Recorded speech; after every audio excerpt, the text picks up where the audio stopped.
আসসালামু আলাইকুম ওরহমতুল্লাহি ওয়াবারাকাতুহ। সম্মানিত 1 মিনিট মাদ্রাসা ইউটিউব চ্যানেলের দিনী ভাই বোনেরা, আমি আশা করি রব্বুল আলমিন আল্লাহ তাআলার অশেষ রহমতে আপনারা ভালো আছেন এবং সুস্থ আছেন। আলহামদুলিল্লাহ। মহররম মাস, এই মহররম মাসের বৃহস্পতিবারের রাতে আপনারা অবশ্যই আজ আমলটি করবেন। আল্লাহ তাআলা ইনশাআল্লাহ আপনার মনের নেক আশা গায়েব থেকে হলেও আপনাকে সাহায্য করবেন, পূরণ করে দেবেন। অনুরোধ করছি ভিডিওটি মনোযোগ দিয়ে সম্পূর্ণ আমলের নিয়তে দেখার। মহররম হিজরি বর্ষের অন্যতম গুরুত্বপূর্ণ মাস। পবিত্র কোরআনুল কারীম ও হাদিস শরীফে এই মাসে অত্যন্ত ফজিলতপূর্ণ বলা হয়েছে। কোরআনের ভাষায় এটি সম্মানিত 4 মাসের অন্যতম। এই মাসে বেশি নফল রোজা ও তাওবা ইস্তেগফারের প্রতি উৎসাহিত করা হয়েছে। রমজানের পর মহররম মাসের রোজা সবচেয়ে উত্তম বলে বর্ণনা করেছেন নবীজি সাল্লাল্লাহু আলাইহি ওয়াসাল্লাম। হযরত আবু হুরায়রা রাদিয়াল্লাহু তাআলা আনহু থেকে বর্ণিত আছে যে তিনি বলেন, রাসূল সাল্লাল্লাহু আলাইহি ওয়াসাল্লাম বলেছেন, রমজানের পর সবচেয়ে উত্তম রোজা হচ্ছে আল্লাহর মাস মুহররমের রোজা। আর ফরজ নামাজের পর সবচেয়ে উত্তম নামাজ হচ্ছে রাত্রিকালীন নামাজ, অর্থাৎ সহিহ মুসলিম শরীফের 1163 নম্বর হাদিস থেকে আমরা বুঝতে পারলাম, যদি আমরা রাত্রে বেশি নামাজ আদায় করি, বিশেষ করে আজ এই মহররম মাসের বৃহস্পতিবারের রাতে অন্তত এশার নামাজের পরে হলেও আপনারা অবশ্যই আমলটি করবেন। আল্লাহ তাআলার কাছে আপনি গায়েবী সাহায্য চাইবেন। আল্লাহর মাস বলে মহররম মাসকে আল্লাহর সাথে সম্বন্ধিত এর মর্যাদা তুলে ধরা হয়েছে। এছাড়া এই হাদিসের মাধ্যমে নবীজি সাল্লাল্লাহু আলাইহি ওয়াসাল্লাম মহররম মাসে অধিক রোজা রাখার ব্যাপারে উদ্বুদ্ধ করেছেন। আল্লাহ রাসূল সাল্লাল্লাহু আলাইহি ওয়াসাল্লাম মহররম মাসকে শাহরুল্লাহ বা আল্লাহর মাস বলেছেন। জানা কথা, সকল মাসে আল্লাহর মাস, এরপরও এক মাসকে আল্লাহর মাস বলার রহস্য হলো এই মাসের বিশেষ বৈশিষ্ট্য রয়েছে দিনী ভাই বোনেরা। আর তাই একে আল্লাহর মাস বলা হয়েছে। যেমন দুনিয়াতে সমস্ত ঘরই আল্লাহর ঘর, অর্থাৎ দুনিয়ার যত ঘর আছে সব ঘর আল্লাহরই ঘর, কিন্তু সব ঘরকে কিন্তু বাইতুল্লাহ বলা হয় না। তেমনি আল্লাহর মাস বলে মহররম মাসকে আল্লাহর সাথে সম্বন্ধিত এর মর্যাদা তুলে ধরা হয়েছে। এছাড়াও এই হাদিসের মাধ্যমে নবীজি সাল্লাল্লাহু আলাইহি ওয়াসাল্লাম মহররম মাসে অধিক রোজা রাখার ব্যাপারে উদ্বুদ্ধ করেছেন। মহররম মাসে আরেকটি গুরুত্বপূর্ণ ফজিলত হলো এই মাসের সঙ্গে তওবা কবুলের ইতিহাস সম্পৃক্ত। মহররমের রোজার মধ্যে আশুরার রোজার ফজিলত আরও বেশি। আব্দুল্লাহ ইবনে আব্বাস রাদিয়াল্লাহু তাআলা আনহু বলেন, আমি আল্লাহ রাসূল সাল্লাল্লাহু আলাইহি ওয়াসাল্লামকে রমজান ও আশুরায় যেরূপ গুরুত্বের সঙ্গে রোজা রাখতে দেখেছি, অন্য সময় তা দেখিনি। বুখারী শরীফের একটি হাদিস। আর মহররম মাসের গুরুত্বপূর্ণ আমলগুলোর মধ্যে আমরা বেশি করে রোজা রাখবো, তওবা ইস্তেগফার করব। কবে রোজা রাখবেন, কি বিষয়ে আপনারা আমলগুলো করবেন, সেই বিষয়গুলো নিয়েই আমরা নতুন ভিডিওতে আলোচনা করব। আশা করছি আমাদের চ্যানেলটির সঙ্গেই সেই ভিডিওগুলো পাওয়ার জন্য হলেও থাকবেন। আল্লাহ তাআলা আমাদের জীবনে দিন ও রাত দুটি ধারা রেখেছেন। এর মধ্যে কিছু দিন ও রাতকে বিশেষভাবে বরকতময় করে দিয়েছেন, আর এতে সঠিকভাবে আমল করলে দুনিয়া আখেরাতে সফলতা লাভ হবে। এমনই একটি রাত হলো এই বৃহস্পতিবারের রাত, অর্থাৎ জুমার দিনের আগের রাত। এ রাতে পুরো সপ্তাহের আমল আল্লাহ তাআলার সামনে উপস্থাপন করা হয়। এই জন্য বৃহস্পতিবারের রোজাও রাখতেন নবী করিম সাল্লাল্লাহু আলাইহি ওয়াসাল্লাম। এ বিষয়ে নবী করিম সাল্লাল্লাহু আলাইহি ওয়াসাল্লাম বলেন, বৃহস্পতি ও সোমবার আল্লাহ তাআলার সামনে বান্দার আমল উপস্থাপন করা হয়। তাই আমি চাই আমার আমল পেশ করার সময় আমি যেন রোজা অবস্থায় থাকি। সুনানের নাসাই শরীফের একটি হাদিস। আর এই দিনের রোজার সবচেয়ে বড় ফজিলত হলো এর মাধ্যমে আল্লাহ গুনাহ মাফ করেন। আবু হুরায়রা রাদিয়াল্লাহু তাআলা আনহু থেকে বর্ণিত, তিনি বলেন, নবীজি সাল্লাল্লাহু আলাইহি ওয়াসাল্লাম গুরুত্বের সাথে সোমবার ও বৃহস্পতিবার রোজা রাখেন। নবীজিকে জিজ্ঞাসা করা হলো, আল্লাহ রাসূল, আপনি গুরুত্বের সাথে সোমবার বৃহস্পতিবার রোজা রাখেন, এর কারণ কি? নবীজি বললেন, সোম ও বৃহস্পতিবার আল্লাহ সব মুসলিমকে ক্ষমা করে দেন, তবে ওই দুই ব্যক্তি ছাড়া যারা একে অপরকে বর্জন করেছে তাদের সম্পর্কে আল্লাহ তাআলা বলেন, পরস্পর মিলে যাওয়া পর্যন্ত এদেরকে আপন অবস্থায় ছেড়ে দাও। সুনানে ইবনে মাজাতে রয়েছে। তাই যেই মুসলমান পরস্পরের সাথে ঝগড়া করে, অন্যের প্রতি রাগান্বিত হয়, তাদের এ রাতেও ক্ষমা করা হবে না। একইভাবে আত্মীয় স্বজনের সাথে সম্পর্ক ছিন্নকারীকেও এ রাতে ক্ষমা করা হবে না। এ কারণে নবী করিম সাল্লাল্লাহু আলাইহি ওয়াসাল্লাম কোনো মুসলমানকে অন্য মুসলমানের সাথে 3 দিনের বেশি রাগ করে থাকতে নিষেধ করেছেন। বুখারী শরীফের সহিহ একটি হাদিস।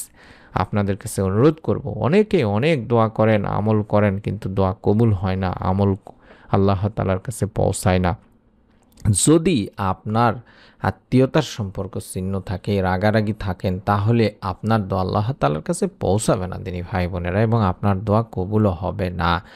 এবং আপনাদের কাছে আমি অনুরোধ করব এই সমস্যার সমাধান করে নিয়ে তারপরে আপনারা দোয়া করবেন। বিশেষ করে যদি সম্ভব হয় মুহররম মাসের বৃহস্পতিবারের রাতে উঠার চেষ্টা করবেন, তাহাজ্জুদের সময় অর্থাৎ শেষ রাতে, ফজরের অন্তত আধা ঘন্টা 1 ঘন্টা আগে উঠে সুন্দর করে অজু করে 2 রাকাত বা 4 রাকাত নামাজ আদায় করে কয়েকবার দরুদ ও ইস্তেগফার পড়ে আল্লাহ তাআলার কাছে রিজিকে বরকত চাইবেন, গায়েব থেকে সাহায্য চাইবেন। কার কি মনে নেক আশাগুলো আছে সেগুলো যেন আল্লাহ তাআলা আপনার চিন্তার বাহিরে থেকে, কল্পনার বাহিরে থেকে পূরণ করে দেন, তার জন্য আল্লাহ তাআলার কাছে গায়েব থেকে চাইবেন। তেমনি হযরত ইবনে উমর রাদিয়াল্লাহু তাআলা আনহু বর্ণনা করেছেন যে এক সময় যৌনেক ব্যক্তি হুজুর আকরাম সাল্লাল্লাহু আলাইহি ওয়াসাল্লামের কাছে এসে আরজ করলেন যে ইয়া রাসূলুল্লাহ সাল্লাল্লাহু আলাইহি ওয়াসাল্লাম, দুনিয়া আমাকে পরিত্যাগ করেছে, অর্থাৎ আমি রিক্ত হস্তে, অভাবগ্রস্ত এবং অক্ষম হয়েও পড়েছি, আমার পরিত্রাণের কোনো উপায় আছে কি?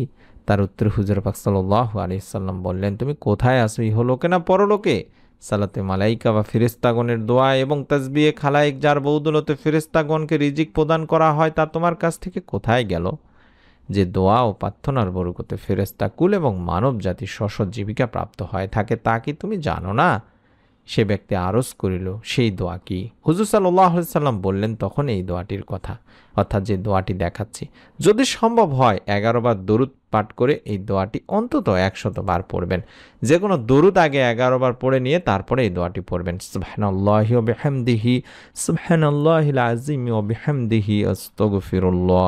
এভাবে দেখে দেখে হলেও পড়বেন। এই দোয়াটি অত্যন্ত গুরুত্বপূর্ণ একটি দোয়া দিনী ভাই বোনেরা। সুবহানাল্লাহি ওয়া বিহামদিহি, সুবহানাল্লাহিল আযীম ওয়া বিহামদিহি, আস্তাগফিরুল্লাহ।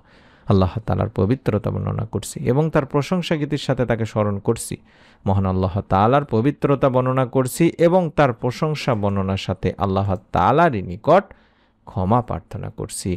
এই দোয়াটি যদি পড়া হয় অন্তত 100 বার করে এক জায়গায় বসে ধীর স্থিরভাবে, তাহলে আল্লাহ তাআলা সেই সাহাবীকে এত পরিমাণে বা সেই ব্যক্তিকে এত পরিমাণে রিজিক দান করেছিলেন, কল্পনার বাহিরে থেকে রিজিক দান করেছিলেন, যে তার রিজিকের পরিমাণ এত বেশি ছিল যে রাখার জায়গা পর্যন্ত হচ্ছিল না।